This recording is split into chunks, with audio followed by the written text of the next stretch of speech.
Alright, good morning, good morning, good morning sa tanan ako mga pinalangga diha. Labi na sa itong mga ginikanan karon nga nag-prepare sa pamahaw sa ilahang pamilya. Mayong buntag kaninyong mga mama o papa. So ani ana usab ang inyong alagad nga nagluto na po. Sudan pamahaw para siyang pamilya. Mora gitaw ni nahimo karong buntaga mga pangga. O gagmay kayong isda ba bulinaw. Kailan man siguro mo bulinaw no.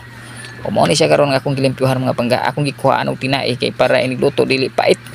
Kay lisod kay di nimo kuha tinai kay inigluto nimo pait kini siya mga pangga. Mas maayo nang pagkanon nato atong pamilya lami mga pangga. Bahalag gagmay kayong isda. Bahalag maura ni basta kay lami ilang ilahang makaon mga pangga. So mao ni siya karon akong giwaan og gamay nga talong para dugang binipit sa atong lawas mga pangga og lami pud siya samot pud kalami. So mao ni siya karon akong giwahiwag gagmay.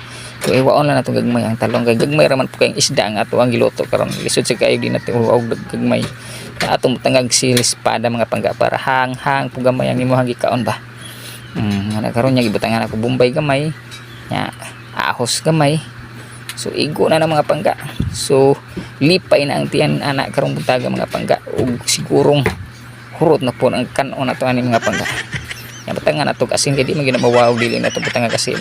Pa magilami ang imong luto bisan bago sa imong lutoon kung wala di mo butangan asin. Nya atong butangan gamay suka.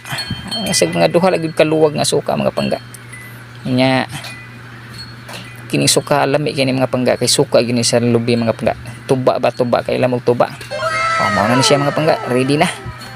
Busog na ug andam na para sa pamahaw karong buntaga. Ug God bless sa inyong tanan mga pangga. Amping mo kanunay.